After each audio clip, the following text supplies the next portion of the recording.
दूषित कर रखा है, ब्राह्मणों को नहीं जीने दे रही है, वनवासी जो लोग हैं उनको परेशान कर रही है, इसका वध करो। तो जब गुरु विश्वामित्र ने ऐसे बोला तो राम रुक गए।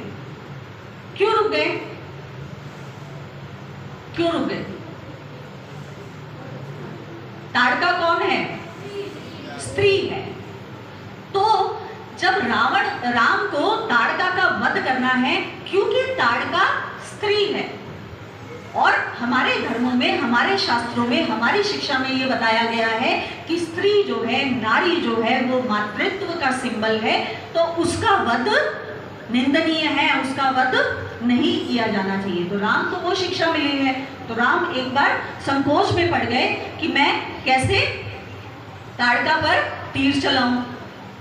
तो इस चीज को गुरु विश्वामित्र ने भांप लिया। यही एक गुरु की निशानी है। कई बार टीचर जब कोई क्वेश्चन समझा रहे होते हैं आपको, तो उनको पता होता है कि यहाँ पे ये क्वेश्चन आ सकता है। यहाँ पे जब मैं आपको समझा रही हूँ तो आपके मन में भी कुछ क्वेश्चन आ सकता है, तो वो मेरी जिम्मेदारी बनती है कि मैं उस क्वेश्चन का आंसर आपके लिए पहले से तैयार रखूं। तो गुरु विश्वामित्र जो है वो भी ये देख रहे हैं कि राम के मन में ये भाव आ गया है कि ताड़का तो स्त्री है, उसका वध मैं कैसे करूंगा।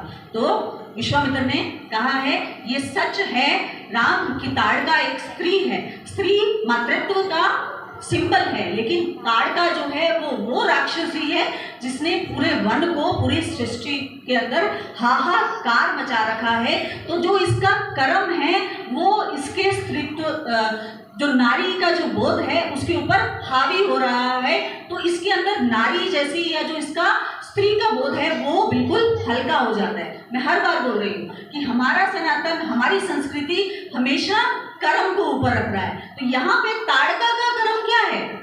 अच्छा तो नहीं है, दूसरों को परेशान करने वाला है। तो यहाँ पर अगर तुम ताड़का का वध करते हो तो किसी भी तरीके का कोई पाप तुम्हें नहीं लगेगा, क्योंकि ताड़का का वध करने से तुम बहुत सारे लोगों को मुक्ति दिला पाओगे, उनके सुख का कारण बनोगे, बहुत सारे ब्राह्मणों के सुख का कारण बनोगे, प्रजा के सुख का कारण बनोगे, क्योंकि जब तक ताड़का जीवित रहेगी तब तक वो अपना आतंक मचाती रहेगी। तो इसलिए इसका वध करके और पूरी प्रजा को तुम सुखी करो। इतना सुनते ही भगवान श्री राम ने एक तीर मारा है और तीर जाकर उसकी छाती पे लगा है ताड़का की, और वो वहीं पर ढेर हो गई है। बोलिए भगवान श्री राम की।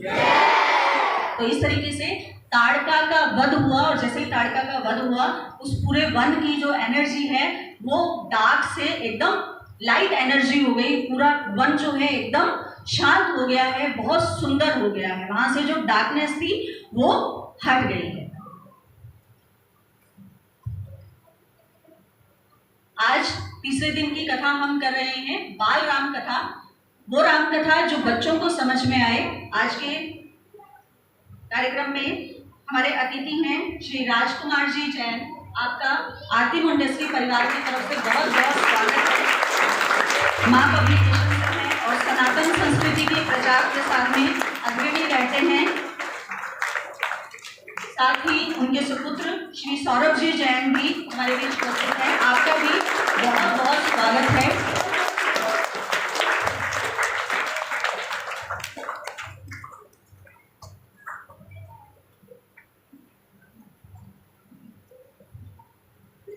तो हमारे जीवन में भी कई बार इस तरीके की चीजें आती है जब हमें सोचना पड़ता है कि क्या करें और क्या नहीं करें।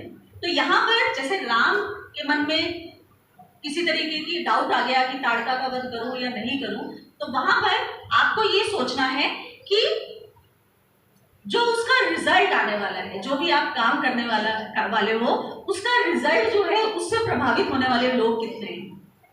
क्या वो मेरे सेल्फ पर्पस के लिए काम आ रहा है, या दूसरा काम करने से अगर ज्यादा लोगों का पर्पस मैं सॉल्व कर पा रही हूँ, ज्यादा लोगों का प्रॉब्लम में अगर हेल्प कर पा रही हूँ, तो हमें हमेशा राष्ट्र हित के लिए, दूसरों के हित के लिए सोचना चाहिए। तो वही काम गुरु विश्वामित्र ने राम जी से करवाया। गुरु बहुत खुश हुए, जैसे मैंने बोला कि उन्होंने बहुत सारी विद्याएं उनको सिखाई है, बला अतिबला जैसी 100 विद्याएं और अस्त्र शस्त्र उन्होंने दिए हैं। तो सिद्धाश्रम पहुंचे हैं और यज्ञ की तैयारी शुरू कर दी है। राम और लक्ष्मण बोलते हैं, प्रभु गुरुजी आप यज्ञ की तैयारी कीजिए, किसी भी तरीके का कोई भी विघ्न नहीं पड़ेगा। तो अब जो ताड़का के 2 पुत्र हैं, मारीची और सुबाहु, तो मारीची और सुबाहु को जैसे ही पता चला कि ताड़का का वध हो गया है, मम्मी को कुछ हो गया तो बेटे तो आएंगे ना, चाहे बेटे मम्मी को कितना ही परेशान कर ले, है ना। कोई बाहर वाला अगर कोई हमारी मम्मी को कुछ बोल देगा तो हम पहले खड़े होंगे, और दिन में चाहे हम अपनी मम्मी को कुछ भी बोले, होता है ना। तो मारीची और सुबाहु भी बहुत परेशान हो गए कि ऐसे बहुत क्रोधित हो गए हैं कि कौन है जिन्होंने हमारी माँ का वध कर दिया। तो जैसे ही यज्ञ शुरू हुए, मारीची और सुबाहु अपने राक्षस बल दल के साथ में आए हैं, वहां पर आक्रमण कर दिया है, लेकिन अंदर आश्रम तक नहीं पहुंचे हैं, बाहर ही, क्योंकि राम और लक्ष्मण खुद इतने सक्षम हैं, उसके बावजूद गुरु विश्वामित्र ने बहुत सारे अस्त्र शस्त्र, दिव्य शस्त्र दे दिए हैं, तो अब तो किसी चीज का डर ही नहीं है। बहुत आसानी से जो है दोनों पूरे राक्षस जितने भी आए थे सबको मार गिराया है, मारीच सुबाहु को मार गिराया है, और मारीच के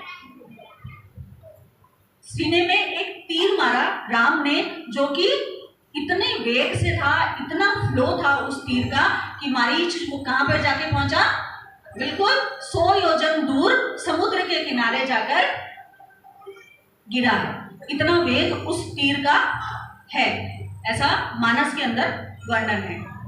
तो मारीच वहां से 100 योजन दूर जाकर गिरा है, सुबाहु का वध कर दिए, पूरे राक्षस जितने भी आए थे सबका वध हो गया।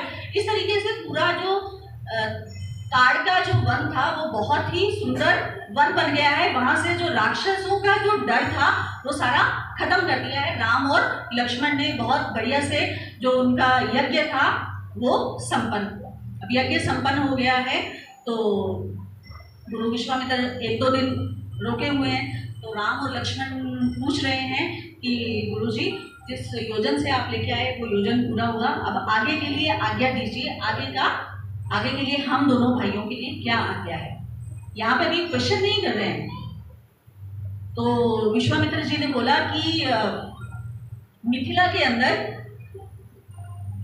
राजा जनक धनु यज्ञ कर रहे हैं, धनु यज्ञ हो रहा है, तो हमें वहां चलना है। तो उन्होंने कहा, दोनों भाइयों ने हाथ जोड़कर, जैसे आपकी आज्ञा गुरुदेव। यहाँ पर भी क्वेश्चन नहीं है कि आप तो हमें ताड़का वध के लिए लेकर आए थे, अब इससे आगे कहाँ लेके चल पड़े गुरुजी।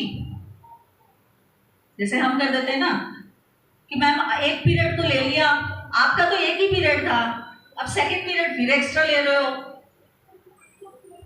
बोलते हैं ना टीचर को। टीचर को पता है कि मुझे सिलेबस कंप्लीट करवाना है, कैसे आपके टाइम का यूटिलाइजेशन करना है ना। पर हम तो क्वेश्चनिंग करने लग जाते हैं, ऐसा कैसे कर रहे हो आप, आपका पीरियड तो खत्म हो गया, और दूसरे टीचर का पीरियड आप कैसे यूज कर रहे हो। पर यहाँ पर राम और लक्ष्मण किसी भी तरीके की कोई क्वेश्चनिंग नहीं कर रहे हैं। उन्होंने बोला ठीक है गुरुजी जैसे आप। तो गुरु विश्वामित्र जो है वो राम और लक्ष्मण को लेकर चल पड़े हैं। रास्ते में चलते चलते बहुत सारी कथाएं सुना रहे हैं। गुरु विश्वामित्र ने समुद्र मंथन की कथा सुनाई है, उनके वंश की कथा सुनाई है कि किस वंश से आप आते हैं और आप इतने प्रतापी, इतने पराक्रमी हैं, तो इसका रीजन आपका जो तेज है वो तो है ही, लेकिन पीछे से जो चीजें लेके आए हैं, जो आपके वंश के अंदर चीजें हैं, वो भी उस प्रताप का कारण है। वो सगर के बारे में बताते हैं जिन्होंने भगीरथी को धरती पर उतारने की संकल्पना सोची, गंगा नदी को, और भगीरथी के बारे में बता रहे हैं जो उस गंगा अवतरण के रीजन बने, जिनकी वजह से माँ गंगा जो है वो धरती पर अवतरित हुई। तो ये भी बता रहे हैं कि जब भगीरथी गंगा को लेकर आ रहे हैं तो वहां पर भगीरथी का जो गंगा को धरती पर लाने का जो रीजन है वो पर्सनल नहीं है। क्या भगीरथी गंगा को अपने घर पे ले गए क्या? नहीं, कहाँ पे? पूरे धरती के लिए, पूरी पृथ्वी के लिए माँ गंगा को धरती पर अवतरित किया गया है। तो यहाँ पर हर बार रामायण के हर पात्र से आपको ये सीखने को मिलेगा कि हमारा जो पर्सनल जो ध्येय है, पर्सनल जो रीजन है, राष्ट्र हित हमेशा उससे ऊपर रहना चाहिए। आपका पर्सनल हित हमेशा राष्ट्र हित से नीचे रहेगा। जहां पर राष्ट्र हित की बात आएगी तो हमेशा देश के हित में ही हमें सोचना है। तो इस तरीके की बहुत सारी कथाएं लेकर चल रही हैं। आगे एक आश्रम आता है, गौतम ऋषि का आश्रम है। तो राम जी पूछते हैं कि गुरुदेव ये कैसा आश्रम है, बड़ा ही सुनसान सा आश्रम है, हालांकि बहुत शांति है यहाँ पर। तो गुरु विश्वामित्र बोलते हैं कि ये गुरु गौतम का आश्रम है और देवी अहिल्या जो है वो तुम्हारा वेट कर रही है बहुत सालों से। तो यहाँ पर वाल्मीकि जो रामायण है उसमें भी बहुत बार वर्णित है, मानस के अंदर भी बहुत बार वर्णित है कि राम किस तरीके से वन में जाएंगे, ताड़का का वध करेंगे, कहाँ से होते हुए अहिल्या के पास पहुंचेंगे, फिर कैसे वो धनुर्भंग करेंगे। वो सारी ही चीजें पहले से सभी ऋषियों ने, ब्रह्मा जी ने, देवी देवताओं ने फिक्स करके रखी हुई है। तो हुआ क्या था कि गौतम ऋषि की पत्नी है अहिल्या, बहुत ही सुंदर और संस्कारी स्त्री है। इंद्र जो राजा है वो, देवराज इंद्र जो है वो अहिल्या पे मोहित था और उसने बेईमानी से या गलत तरीके से माँ अहिल्या को परेशान किया। तो गौतम ऋषि को जब ये बात पता चलती है तो माँ अहिल्या उनसे बोलती है कि क्योंकि इंद्र जो है जब माँ अहिल्या के पास में आ रहे हैं तो किसका रूप लेकर आ रहे हैं, गौतम ऋषि का। बट माँ अहिल्या को नहीं पता चल रहा है कि ये गौतम ऋषि है या इंद्र है। तो गौतम ऋषि जब ये देखते हैं तो इंद्र को भी दंडित करते हैं और माँ अहिल्या को भी श्राप देते हैं। माँ अहिल्या बहुत उनसे कहती हैं कि मुझे पता नहीं चला कि वो गौतम आप हैं या फिर इंद्र है। पर गौतम ऋषि बोल रहे हैं और हमें भी ये सोचने की बात है कि हमारे आसपास भी बहुत सारे लोग इस तरीके से भेष बदलकर मतलब जैसे हैं वैसे नहीं दिखाएंगे, कुछ अलग रूप हमें आसपास के लोगों में दिख सकता है। पर वो हमारी समझ होनी चाहिए कि हम उस इंसान को पहचाने कि क्या वो हमारे लिए सही है या नहीं है, उस पर्सन का व्यवहार कैसा है, उसका बैकग्राउंड कैसा है, उसकी प्रकृति कैसी है, उसका पुरुषार्थ कैसा है। उससे हमारे अंदर का जो सिक्स सेंस है वो उतना स्ट्रांग होना चाहिए कि हम उस पर्सन को पहचान सकें कि क्या वो सही है मेरे लिए, मेरे परिवार के लिए या नहीं है। तो गौतम ऋषि ये बोल रही हैं कि हो सकता है वो भेष बदल के आया है, लेकिन तुम्हारे अंदर तुम्हारा तेज इतना है कि तुम्हें उसको पहचानना ही चाहिए था। तो इस बात पर माँ अहिल्या, क्योंकि गलती तो हुई है, तो वो हाथ जोड़कर कहती हैं कि ठीक है प्रभु, जैसा आप कहें, जैसे आपकी आज्ञा, मैं अपना कर्म भोगने के लिए तैयार हूँ, पर मुझे बता दीजिए कि मेरा कल्याण कैसे होगा। तो गौतम ऋषि बोलते हैं कि इस तरीके से त्रेता युग के अंदर भगवान श्री राम आएंगे गुरु विश्वामित्र के साथ में, और वही तुम्हारा, जिस दिन वो तुम्हारी कुटिया के अंदर प्रवेश कर जाएंगे उस दिन तुम्हारा कल्याण हो जाएगा। तो बहुत सारी रामायण में और भजनों में भी ऐसा वर्णित है कि अहिल्या जो है वो पत्थर की हो गई। गुरु गौतम ऋषि ने जो है उनको शिला रूप होने का श्राप दिया, लेकिन लॉजिकली हमें ये बात जमती नहीं है। वाल्मीकि रामायण में कहीं भी अहिल्या के शिला बनने का कोई उल्लेख नहीं है, वो शिला रूप हो गई है ऐसा उल्लेख है। अब शिला में यानी पत्थर में और पत्थर स्वरूप होने में क्या अंतर है। किसी चीज का आपको एकदम से सदमा लग जाए, आपको ये बोल दिया जाए कि तुम इस घर में इतने सालों तक अकेली ही रहने वाली हो, कोई नहीं आएगा यहाँ पर, किसी से तुम कांटेक्ट नहीं करोगे, अकेले ही तुम्हें यहाँ पर तपस्या करनी है, तो वो बिल्कुल एकदम पत्थर हो जाता है। आप किसी से बात नहीं कर रहे हैं, कोई आपके पास नहीं आ रहा है, और आपके घर परिवार वाले पति और बच्चा जो है वो भी यहाँ से चले गए हैं, तो आप कैसे हो जाओगे, पत्थर जैसे हो जाओगे ना। कोई किसी पर्सन में कोई मूवमेंट नहीं है, या जब हम बोलते हैं सामने वाला कोई रिप्लाई नहीं करता है तो हम क्या बोलते हैं, वो तो पत्थर ही हो गया। पत्थर ही हो गया मतलब गया। क्या है? पत्थर स्वरूप, यानी जो पत्थर के गुण हैं वो उसके अंदर आ गए। तो माँ अहिल्या के केस में भी यही है कि वो शिला स्वरूप हो गई है, क्योंकि कोई बोलने चालने वाला है नहीं, अपना काम करती हैं, तपस्या करती हैं, घर में अकेली है कुटिया में। तो राम जो है वो गुरु विश्वामित्र के साथ में अंदर एंटर करते हैं। बहुत ही तेज है माँ अहिल्या के व्यक्तित्व में, और जब आते हैं राम तो माँ अहिल्या जो है उनको प्रणाम करती है, उनका आदर सत्कार करती हैं और बहुत धन्यवाद करती हैं कि प्रभु कब से आपका वेट कर रही थी मैं, आपके आने से मेरा कल्याण हुआ। तो अब यहाँ पर सोचने की बात है कि राम के आने से अहिल्या का कल्याण कैसे हुआ। राम का जो पुरुषार्थ है इस समय में, और स्पेशली ताड़का के वध के बाद में इतना सिद्ध हो गया है। अयोध्या के राजकुमार होने वाले हैं, ताड़का का वध कर दिया है, गुरु विश्वामित्र का आशीर्वाद है और खुद का पुरुषार्थ तो है ही। तो जिसको राम ने स्वीकार कर लिया वो पूरे समाज ने स्वीकार कर लिया, ऐसा मान्यता है। तो जब अहिल्या के घर पर कोई नहीं आ रहा है पर राम आ रहे हैं, तो जब राम ने अहिल्या को स्वीकार कर लिया तो इसका मतलब राम भी अहिल्या अब पूजनीय है। राम कहते हैं कि इंद्र ने जानबूझकर इतनी बड़ी गलती की तो भी हम इंद्र की पूजा करते हैं, तो जब इंद्र का कोई दोष नहीं है तो माँ अहिल्या का तो कोई भी दोष नहीं है। उनको सब दोषों से मुक्त किया है और उनका उद्धार किया है। बोलिए रघुवंशी राम की।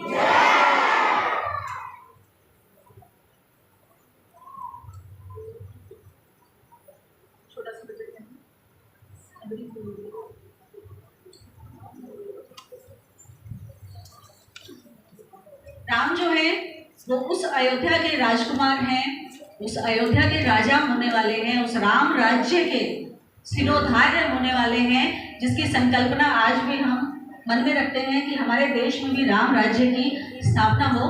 उस नगरी के बारे में, उस राम के बारे में, रामायण के हर चरित्र के बारे में एक छोटा सा भजन।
सिया राम की।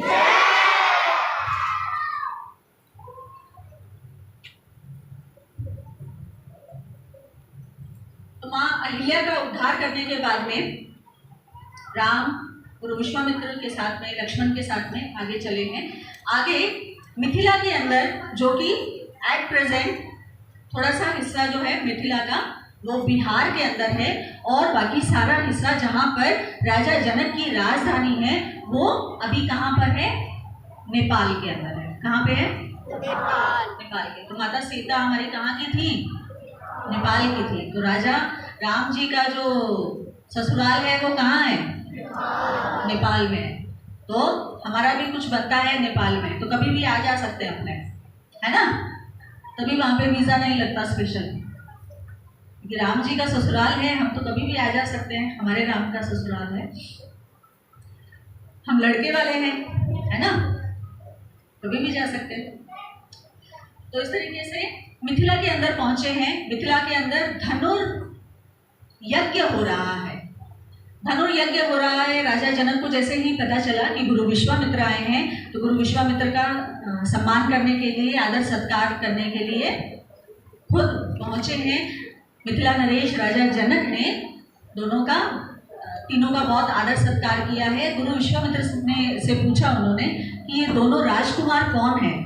दोनों को देखकर राजा जनक जो है वो बहुत मोहित हो गए हैं। दोनों का रूप बहुत ही अद्भुत वर्णन है मानस के अंदर और वाल्मीकि रामायण के अंदर भी, कि इतना सुंदर रूप है दोनों राजकुमारों का, राम और लक्ष्मण का। जनक जो है वो मोहित हो गए हैं और वहाँ पर मानस के अंदर वर्णित है, सोच रहे हैं कि अगर ये धनुर्यज्ञ मैंने नहीं रखा होता और इस तरीके की कोई शर्त नहीं रखी होती तो मैं सीता का विवाह इस राजकुमार के साथ में अभी कर देता, पर अब क्योंकि शर्त रख ली है तो उसको पूरा करना पड़ेगा। तो भगवान कृपा करें मुझ पर और कुछ ऐसा हो जाए कि इसी को मैं अपनी सीता के वर के रूप में वर्ण करूं। तो विश्वामित्र जो है वो उनको राम और लक्ष्मण का परिचय देते हैं कि राजा दशरथ के पुत्र हैं दोनों ही, ये राम हैं और ये लक्ष्मण हैं। और इस तरीके से ताड़का वन के अंदर इन्होंने ताड़का का वध किया, उनके प्रताप की कहानियाँ सुनाते हैं। तो राजा जनक और ज़्यादा प्रभावित होते हैं। तो थोड़ी बहुत बातचीत होती है, उनके जो रहने की व्यवस्था की जाती है। एक बहुत सुंदर सी जगह दे दी गई है जहाँ पर राम, लक्ष्मण और विश्वामित्र जो हैं वो रह रहे हैं। तो दोनों भाई जो हैं वो विश्वामित्र की बहुत सेवा कर रहे हैं। रात को सो गए हैं, सुबह बहुत जल्दी दोनों भाई उठ गए हैं। गुरु के उठने से पहले ही दोनों भाई उठ गए और गुरु विश्वामित्र जो ने उनको ये आदेश दिया कि अभी पूजा करनी है, तुम ऐसे करो, पुष्प लेकर आओ, वन में यहाँ पे बाग है वहाँ पर जाओ और पूजा के लिए पुष्प लेकर आओ। तो दोनों भाई जो हैं वो बाग में पुष्प लेने के लिए चले गए हैं। जैसे पुष्प लेने के लिए गए तो वहाँ पर जो सैनिक हैं, जनकपुरी के जो सैनिक हैं, वो उनको बोल रहे हैं, जब वो पुष्प तोड़ रहे हैं, क्योंकि वो सैनिक नहीं जानते कि ये राम और लक्ष्मण है और कौन है, उनके लिए बाकी जैसे गेस्ट आए हुए हैं उनके हिसाब से वैसे ही हैं। तो उन्होंने बोला थोड़ा साइड में हो जाइए, हमारी राजकुमारी आ रही है, जनक नंदिनी आ रही है। तो दोनों भाई साइड में हो गए हैं। हम होते तो क्या करते? हम होते तो क्या करते? तुम किसी के घर गए हो, तुमने बोला थोड़ा साइड में हो जाइए, हमारी बिटिया रानी आ रही है, तुम क्या करते? जनक नंदिनी होंगी तो अपने घर की होगी, हम भी तो राजा दशरथ के पुत्र हैं, ऐसा ही करते हैं ना, स्पेशली बॉयज तो ऐसा ही करते हैं। पर यहाँ पर ये सीखने की बात है राम से और लक्ष्मण से कि जब आप जनक राजा के गए हैं, वहाँ पर जिस तरीके की व्यवस्था की गई है उस व्यवस्था के अनुसार आप चले। ऐसा नहीं है कि हमारे यहाँ ऐसा होता है तो तुम भी ऐसा ही करो। तो वहाँ पर वो राजा जनक ने जो व्यवस्था बनाई है उसको फॉलो कर रहे हैं। ठीक है, तो दोनों साइड में हो गई। माँ जनक नंदिनी आ रही हैं और राम जो है वो साइड में खड़े हैं फूलों की टोकरी लेकर, और माँ जनक नंदिनी ने आते हुए देखा, उनकी नजरें जो हैं वो राम पर गई हैं। राम ने जनक नंदिनी को देखा है, माता सीता को देखा है। और मानस के अंदर एक लाइन है, मानस में नहीं है, सॉरी, भजन है एक छोटा सा, उसमें 2 लाइनें हैं। राम को देख कर माँ जनक नंदिनी बाग में जा खड़ी की खड़ी रह गई। राम देखे सिया को माँ सिया राम को, 4 अखियाँ लड़ी की लड़ी रह गई। तो माँ सीता ने राम को देखा है, राम ने सीता को देखा है। और जैसे ही माँ सीता ने राम को देखा तो मन में विचार किया है, वो कहाँ जा रही है? गौरी पूजन के लिए जा रही है। माँ गौरी की पूजन के लिए जा रही हैं। तो जब देख रही हैं तो मन में यूँ करती हैं कि माँ क्यों ना यही मेरा वर हो जाए। माँ राम जी को देखते ही उनके मन में आ गया कि यही है मेरे प्रभु। माँ सीता किसका अवतार है? लक्ष्मी जी का, है ना। राम किसका अवतार है? विष्णु जी का। तो उनके मन में विचार आया कि यही मैं अपने स्वयंवर में इनको वर करूं। तो गौरी पूजन के लिए जाती हैं, गौरी माता के आगे अपने मन की बात कहती हैं कि माँ जो उनको मैंने अभी बाहर देखा ना, मेरा मन कहता है कि मैं उनको ही अपने स्वयंवर में अपना वरण करूं। तो इस तरीके से प्रार्थना कर रही हैं और माँ गौरी के आगे से उनके हाथ में फूल जो चढ़ाए होते हैं उसमें से एक फूल जो है माँ जनक नंदिनी के आगे गिर जाता है, जिससे माँ समझ जाती है कि माँ की भी हाँ इसमें है। ठीक है। हम जो सुबह सुबह राम स्तुति करते हैं उसमें 4 लाइनें हैं। कौन सी है? मन जाहि राजहि मिलहि सोबरु सहज सुंदर सांवरो, करुणा निधान सुजान सीलु स्नेहु जानत रावरो। गौरी असीस सुनि सिय सहित हिय हर्षित अली, तुलसी भवानी पूजी पुनि पुनि मुदित मन मंदिर चली। तो जब वो फूल माँ की चोली में गिरता है तो माँ को समझ में आ जाता है कि माँ की भी हाँ है। माँ ये कह रही है कि जिनको मैंने अभी बाहर देखा वो मेरे मन में है कि उनका मैं वरण करूं। तो माँ ने भी ऐसा ही कहा कि यही भांति गौरी सुन। तो जैसा माँ ने तुम मन में सोच रही हो वैसा ही तुम्हारे साथ हो, ऐसा आशीर्वाद माँ गौरी ने दिया है। ऐसा आशीर्वाद सुनकर एंड में बोलते हैं ना, वाम अंग फड़कन लगे। तो हमारे यहाँ पर जब भी कुछ शुभ काम हमारे साथ में होना होता है तो हमारे लेफ्ट एरिया, लेफ्ट जो साइड है उसके कुछ अंग फड़कने लग जाते हैं। उसका एक बहुत सिग्निफिकेंस है ना। घर में कभी सुना होगा मम्मी से कुछ कि मेरी राइट आई फड़क रही है, सीधी आंख फड़क रही है, कुछ गलत होने वाला है। और जब भी लेफ्ट साइड के कोई अंग फड़कते हैं तो वो शुभ काम का संकेत होता है। उसका भी कुछ साइंटिफिक रीजन है, कभी आगे बताऊंगी समय मिला तो इस तरीके का वर्णन आता है मानस के अंदर। तो सारी धनुर्भंग की धनुर्यज्ञ की तैयारियां हो रही है। बहुत अलग अलग देशों से, अलग अलग राज्यों से राजा आए हैं। अब 2 चीजें यहाँ पर देखने वाली है कि जो राजा जनक है उन्होंने जो प्रयोजन रखा है उसका नाम है, वाल्मीकि रामायण में उसमें लिखा हुआ है कि वो धनुर्यज्ञ है। यानी एक धनुष है जो भगवान शिव का धनुष है, जो परशुराम जी के पास था और बाद में राजा जनक के पिता के पास में वो पहुंच गया है। तो उस धनुष के लिए यज्ञ हो रहा है। और राजा जनक ने ये एक कंडीशन रखी है कि जो कोई भी इस धनुष को उठा लेगा उसके साथ में मैं सीता का विवाह कर दूंगा। ये रीजन क्यों बना? बचपन में माँ सीता जो है ऐसे ही खेलते खेलते उस धनुष को उन्होंने, माँ सीता ने उठा दिया था। और वो धनुष कैसा है वो सुनिए। उस धनुष को जब राज्यसभा में लेके आया जा रहा है, उसके 8 पहिए हैं। जिस बॉक्स के अंदर उस धनुष को लाया गया 8 पहिए हैं। तो ये मान लीजिए ट्रक पे आ रहा है वो धनुष। किस पे आ रहा है? ट्रक पे आ रहा है। अब ट्रक पे कोई धनुष आ रहा है, सोचिए वो कितना बड़ा और कितना भारी होगा।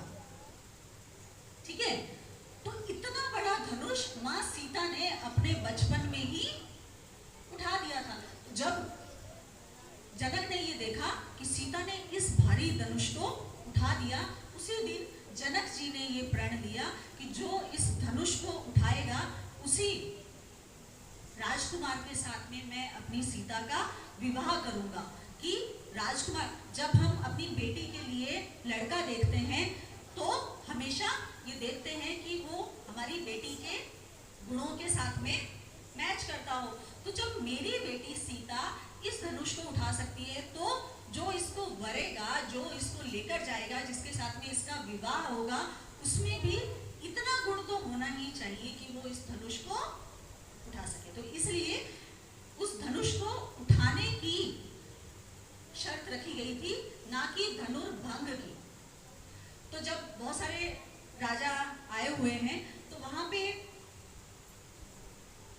जो ऋषि जनक हैं, ऋषि ही हैं, राजा भी हैं और बहुत बड़े ऋषि हैं। जनक ने थोड़ा इशारा किया तो जो एंकर है, एंकर ने जब घोषणा की तो वहां पे ऐसे घोषणा कर दी कि जो इस धनुष को भंग करेगा वो ही सीता का वरण करेगा। अब यहाँ पे क्या सीखना है? यहाँ पे सीखने वाली बात क्या है कि राजा जनक ने शर्त कुछ अलग रखी। जब वो एंकर तक पहुंची, जो उसको होस्ट कर रहा है, उसने एक बात लगा कर बोल दी। हमारी रूटीन लाइफ में भी ऐसा होता है ना कि कोई चीज कहां से चली और जब चार लोगों से पास होती हुई चीज पहुंचेगी तो वो ओरिजिनल नहीं रहती है। तो यहाँ पे हमें ये सीखने वाली बात है कि कई बार कोई पर्सन हमें आकर ये बोल देता है कि उस फलाने पर्सन ने तुम्हारे बारे में ये बोला है। तो अब तुम्हारी समझ इतनी डेवलप होनी चाहिए कि जो तुम्हें पर्सन बोल रहा है उसका पुरुषार्थ कैसा है, उसकी पर्सनैलिटी कैसी है, क्या वो हमेशा झूठ बोलता है, क्या वो हमेशा भड़काने वाले काम करता है, और जिस पर्सन के बारे में बोल रहा है वो कैसा है, क्या वो ये बात बोल सकता है क्या। तो हमारी समझ को हमें उस लेवल तक डेवलप करना है कि हमारे तक जो बात किसी तीसरे पर्सन के थ्रू पहुंच रही है तो जब वो चली होगी या जिसने वो कही है, क्या वो ये बात बोल सकता है क्या। ठीक है, तो अपनी समझ को उस लेवल तक हमें डेवलप करना है। तो इस तरीके की धनुर्भंग की, वो धनुर प्रत्यंचा चढ़ाने की या धनुष उठाने की जो प्रतियोगिता थी वो धनुर्भंग की प्रतियोगिता में चेंज हो गई। तो अब सारे राजा सबने ट्राई करके देख लिया, धनुष को उठाने की कोशिश कर रहे, मतलब धनुष का उसका थोड़ा सा हिला भी नहीं पा रहे, उठाना तो दूर की बात है, उसको हिला भी नहीं पा रहे हैं। कहते हैं कि रावण भी उस सभा में उपस्थित था, रावण ने भी अपनी तरफ से कोशिश की उस धनुष को उठाने की, लेकिन नहीं उठा। सबने ट्राई किया। तो फिर जब ऐसा होता है कि नहीं हो पाता है तो सारे जो योद्धा होते हैं वो सारे एक साथ हो गए। उनके प्रतिष्ठा का प्रश्न हो गया कि राजा जनक ने जो है वो जानबूझकर हमें अपमानित करने के लिए ऐसी प्रतियोगिता रखी है, तो सीता का वरण हो ना हो इसका जो अभिमान है वो हम तोड़ेंगे। तो सारे राजा जो हैं वो एक साथ, सारे राजकुमार जितने भी आए हुए थे सब एक साथ इकट्ठे हो गए कि चलो हम मिलके उठाते हैं, फिर देख लेंगे सीता को कौन वरण करेगा। तो सब सारे जितने भी आए हुए थे लोग, राजा जो हैं, उन्होंने सबने उठाने का प्रयास किया है पर धनुष को नहीं उठा पाए हैं। तो मानस में भी ऐसा वर्णन है कि माँ सीता जो है वो भगवान शिव से ये बोलती हैं कि मुझे राम को वरण करना है तो आप इस धनुष को थोड़ा हल्का कर दीजिए, ऐसा वरण है। क्योंकि तुलसीदास जी ने जो रामायण लिखी है उसमें भाव बहुत अद्भुत दिए हैं, उनकी कल्पना शक्ति, उनके जो भाव हैं, भक्ति वाले जो भाव हैं, उसको बहुत हाई लेवल पे बाबा तुलसी लेकर गए हैं। वाल्मीकि रामायण में जैसे मैंने बोला कि वाल्मीकि जी ने खुद राम के जीवन के हर उस जो वृत्तांत हुआ है उसको सूक्ष्म साक्षात्कार किया है, उन्होंने अपनी आंखों से उस चीज को देखा है। तो उसके अंदर वर्णित है कि सब जब हार गए तो राजा जनक जो है वो बहुत दुखी हो गए कि क्या पूरी सृष्टि पर कोई भी वीर नहीं है ऐसा, क्या वीरों से रहित हो गई है पूरी सृष्टि, इस धनुष को नहीं उठा पा रहा है कोई। तो बहुत सारी इस तरीके की बातें करते हैं राजा जनक जो है और बहुत दुखी भी विश्वामित्र क्योंकि राम और लक्ष्मण को ऐसा कह के नहीं लाए थे कि ऐसे सीता का स्वयंवर है और तुम्हें धनुष भंग करना है या इस तरीके का कोई काम करना है। उन्होंने बोला था धनुर्यज्ञ चल रहा है, हम वो देखने चलेंगे। तो विश्वामित्र ने इशारा किया राम जी को। तो जब राम आ रहे हैं तो सभी उनको देखकर, उनका रूप देखकर बहुत ही मोहित हो रहे हैं। कुछ मोहित हो रहे हैं, कुछ जेलस हो रहे हैं, है ना। जिसकी रही भावना जैसी प्रभु मूरत तिन देखी वैसी। तो जिसकी जैसी भावना रह रही है वो वैसा देख रहा है। तो जब भगवान श्री राम आ रहे हैं, जो अच्छे लोग थे उनके मन में बहुत अच्छा लग रहा है कि यही योग्य पुरुष है। राम जा रहे हैं, भगवान शिव को उन्होंने प्रणाम किया है और उस धनुष के बीच में जो जगह है जहाँ से वो उठ सकता है उसको वहां से उठाया है और एक ही बार में वो धनुष उठ गया है। अब प्रत्यंचा चढ़ाने की प्रतियोगिता थी तो गुरु विश्वामित्र ने फिर से इशारा किया कि प्रत्यंचा चढ़ाओ। जैसे ही भगवान श्री राम ने उस पर प्रत्यंचा चढ़ाई, वो धनुष बीच में से टूट गया। तो धनुर्भंग की प्रतियोगिता नहीं थी, पर भगवान श्री राम का पुरुषार्थ ऐसा है, भगवान शिव ऐसा चाहते हैं कि वो धनुर्भंग हो गया। तो आप ये कह सकते हैं कि उस एंकर के मन में या उसके मुख में माँ सरस्वती ने कुछ ऐसा डाला होगा कि उसके मुख से कोई चीज अपने आप जो होनी थी वही निकल गई। अब यहाँ पर कई चीजें, कई डाउट आपके मन में आ सकते हैं कि इतना भारी धनुष था, किसी से नहीं उठा, रावण जैसे पराक्रमी राजा से नहीं उठा, तो राम के पास में ऐसी क्या शक्ति थी। मैंने आपको बताया कि गुरु विश्वामित्र ने बहुत सारी अस्त्र शस्त्र और बहुत सारी विद्याएं राम और लक्ष्मण को सिखाई है। तो जब वो विद्याएं सिखा रही हैं तो उस वाल्मीकि रामायण में परशुराम, ये जो धनुष है इसकी भी चर्चा जब आते हुए जब चर्चा कर रहे हैं तो उस धनुष के बारे में भी गुरु विश्वामित्र जी ने उनको बताया है। तो किसी भी भारी चीज के अंदर उसको चलाने के लिए, उसको उठाने के लिए मैकेनिज्म तो लगता ही है ना। प्लेन का एग्जांपल लेते हैं। आज मैं अगर आपसे कहूं या प्लेन का जो पायलट है, क्या प्लेन को उठा सकता है? क्या उठा सकता है? नहीं उठा सकता। पर क्या प्लेन को उड़ा सकता है? तो प्लेन उड़ कैसे रहा है? मैकेनिज्म लग रहा है ना, कोई मैकेनिज्म लग रहा है, इसलिए वो प्लेन को उड़ा पा रहा है। चाहे वो कितना भी दुबला पतला, उसके लिए ऐसा तो नहीं है ना कि प्लेन उड़ाना है तो बहुत एकदम खली जैसा कोई पर्सन चाहिए हमें, नहीं ना।